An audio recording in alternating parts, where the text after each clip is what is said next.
Hi everybody, welcome to Saxon's Hydrosphere. I'm Saxon and I love music and I love movies, and with this channel I wanted to create a space where both music and movie lovers can coexist. And today I'm going to be ranking every single Quentin Tarantino movie from the worst to the best. So being a movie lover, this video was a no-brainer. Quentin Tarantino is one of the biggest, if not the biggest, name in filmmaking in modern cinema. And he's one of my personal favourite filmmakers as well. Some of his movies are in my all-time favourite list, and I don't actually think he's ever made a bad film. Some of them could be better, and some of them are amazing, but all of them I would say were 4 stars and above. A couple of other little things before I begin. For the purposes of this video, I will be counting Kill Bill as the one film, because Tarantino sees it as that himself. And also, I may be going into the odd minor spoiler here and there to talk about these. So if there is a film that you haven't seen and you want to see it and you don't want to know anything about it going into it, then maybe come back to this video a little bit later. If not, let's get started.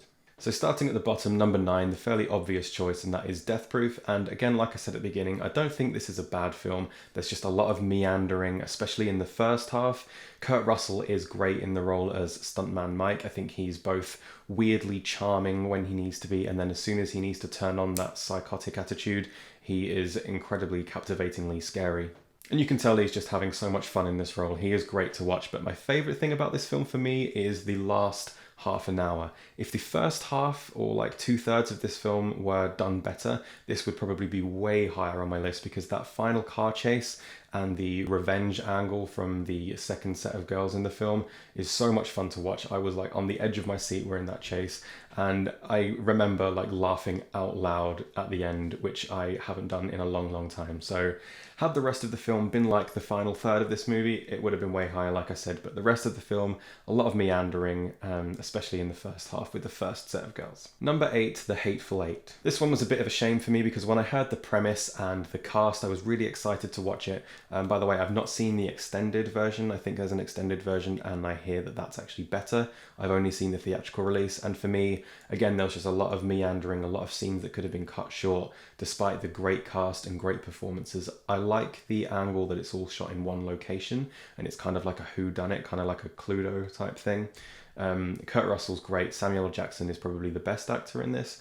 But like I said, it's just a lot of meandering, a lot of overindulgent scenes that go on just a little bit too long. The atmosphere and feel of the movie is great, with the locations and the music and everything like that. And when these moments of tension come into play with the more interrogatory kind of scenes with Sam Jackson, it does get a lot better, but it's really weighed down with a lot of the overly extensive scenes that could be cut down, like I said. Getting into the great and almost perfect films now, with number 7, I'm going with Once Upon a Time in Hollywood. It kind of pains me to have this one so low, but I think that's just a testament to how great everything else is on this list.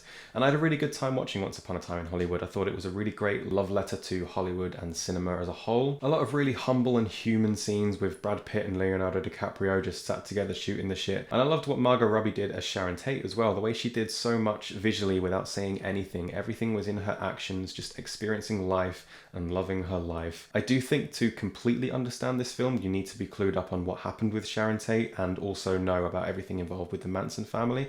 I do think if you aren't aware of that, you might be a little bit confused as to why these scenes with Margot Robbie are happening, and confused about the significance of the final set piece in the film. But for me, much like The Hateful Eight, there were a few scenes where there was just a little bit too much meandering going on. Things could have been chopped down here and there, and it would have made for a much more consistent watch. And again, this would be higher if not for the huge quality and everything else above on this list. Number 6, Reservoir Dogs. Again, it pains me a little bit to have this so close to the bottom, but with only 9 films, all of them varying from great to perfect, it is really hard to rank some of these when we get into like the middle chunk of his films. But Reservoir Dogs is amazing, and I had a great time watching it. I feel like The Hateful Eight tried to capture some of the magic that this one had with the whole one location thing, but the way it's done in Reservoir Dogs is great. The way you're wrapped up in this mystery, trying to figure out who it is that is the rat of this bank robbery, which you don't see. I love that this movie is all taking place after the bank robbery, apart from the first scene in the diner. Hi, me again. I don't know why I said bank robbery when it's a diamond warehouse that they rob, and I also realised that the opening scene in the diner isn't the only scene set before the heist. Don't know why I said that, I was rambling a little bit, just wanted to clear that up, and back to the video. Which is a great opening scene of itself as well. I've not mentioned yet how one of the biggest Tarantino-isms is dialogue. He has a very unique way in writing everyday normal conversations into his films to better understand these characters in a way that gets you hooked and invested almost immediately, and I've never seen this done so well with any other filmmaker. It's definitely one of his biggest selling points, is just dialogue. And Reservoir Dogs being his first outing in filmmaking is a great example of this and carries on through every single one of his films. I just think this is a great and entertaining heist movie that is paced perfectly, it doesn't overstay its welcome, and it handles the one location type of storytelling extremely well and is a blueprint for all of these kind of films. Number 5 might be one of the more controversial placements on this list, and that's Jackie Brown. I feel like Jackie Brown is severely underrated. It's definitely the least Tarantino-esque of his films and is the only film to have adapted a book, being Rum Punch. But again, I feel like this is severely underrated, and I think that people kind of dismiss it because, like I said, it's the least Tarantino-esque. But had any other filmmaker done this movie, I think it would be among the top of their filmography. I think the eponymous main character Jackie Brown is played perfectly by Pam Grier, and I think it was a really nice idea to have Pam Grier play the lead role, being a tribute to like blaxploitation films, which she had a heavy hand in the early days of her career. And I think she's great in this film. She plays Jackie very cool and reserved, but still very fiery when she needs to be, when she's having these intense conversations with Samuel L. Jackson's character, who again was fantastic. And I thought the cast as a whole were also great. You've got Robert De Niro in there, who played a much more reserved kind of character than he's used to. You've got Michael Keaton playing one of the detectives, and I thought he was fantastic. And Robert Forster was nominated for an award for this film. He is also great in this movie. I loved the emotional connections between him and Jackie Brown. It's one of the best things about this film. And I think what makes this stand alone from the rest of his filmography is the very grounded and human storytelling element of the film. It's a lot less crazy and in your face than the rest of Tarantino's work, and depending on what mood I'm in, I might also put this higher on the list, but objectively, overall, it's going to sit at number 5. I think it'll be worth watching again if you've not seen this film in a while and you've kind of dismissed it as one of his lesser ones, but I really love Jackie Brown and I think it's severely underrated. Moving to number 4, which I think is the other controversial pick on this list, and that's Pulp Fiction. Don't get me wrong, Pulp Fiction is incredible and I completely understand the huge cultural impact that this film had.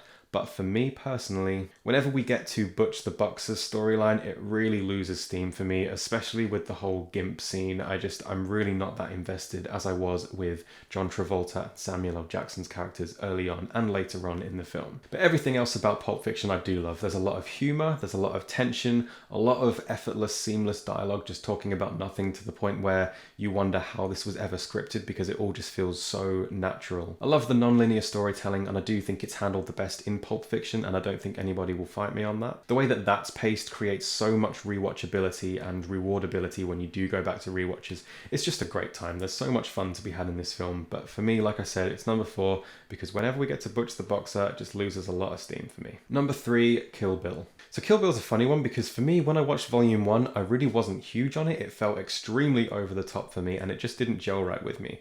But on a rewatch, I kind of realized that that's the point. It's meant to be over the top and kind of exists in a world where limbs do just flop off and spray blood everywhere. I couldn't really tell you whether I prefer Volume 1 or 2 because firstly, I do believe this film is best experienced as one long theatrical experience. And in terms of each volume, there are things I prefer in the first to the second, and there are things that I prefer in the second to the first. And I suppose another reason that this is so high for me is because I'm just a sucker for a revenge story. You'll notice in my top 3, they're all kind of revenge stories. And I do think that Kill Bill is just a fun, exciting, over-the-top, huge tale of revenge with a happy ending as well. I think Uma Thurman as the bride was perfect and I wish we'd see more of her today, but we really don't see much of Uma Thurman. I don't know what she's doing at the minute, but yeah, I wish we'd see more of her. What I also love is this film pays so much homage to so many different genres out there. Like I said, there's revenge in there, there's animation in there, there's Japanese samurai movies, there's a lot of Western nods, especially in the second volume.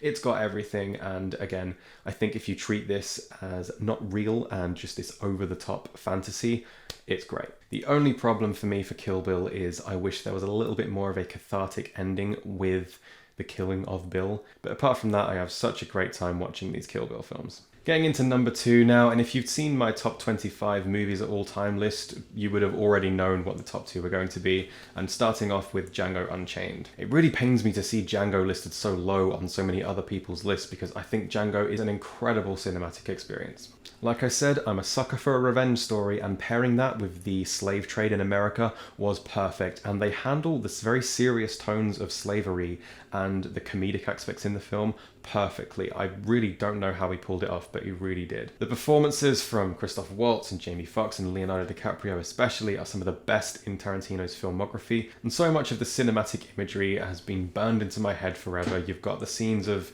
Django and Dr. Schultz riding through each season of the year. You've got the blood on the cotton field scene. You've got I like the way you die, boy. And again, it just bewilders me how they got the tone so right. All these horrific scenes of how they treated some of these slaves, like Brumhilde being trapped in that pit, being woken up with water, the fighter who has the dog set on him, all these horrible, horrific scenes. But then you've got the Bye Miss Laura scene that has such a comedic aspect to it. I just don't know how they pulled it off, but they really did. I think it's a fantastic film. If you've been sitting on it for a while and don't think much of it, please rewatch it. It's amazing. I love Django.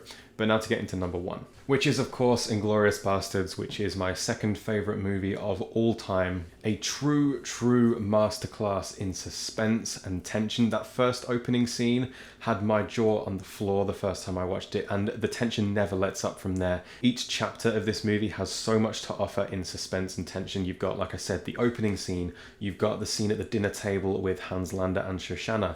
You've got the basement scene with Michael Fassbender's character. I know some people were upset on the rewriting of history aspect of it when spoiler alert, when Hitler is being gunned down in the cinema. I know some people kind of got the wrong idea with that scene and what it was trying to say, but I loved it. I don't care. And like I've said before, the way these chapters all flow together so seamlessly with very different characters very far away, all coming together at the end, I love this movie so much. Christoph Waltz is the performance of his career, like I've said before. Brad Pitt is amazing in it. Michael Fassbender is great. Mike Myers is even here, and his little screen time, he's still great. Shoshana, played by an actress I can't remember the name of, is one of the best female heroes in cinema ever for me. And the ending, when Hans Landa does get his comeuppance, it's so cathartic to watch. I just love every single aspect of this movie, and I could probably watch it once a week, no trouble. I love this film so much. And there you have it, all 9 Tarantino films ranked from the worst to the best, in my personal opinion.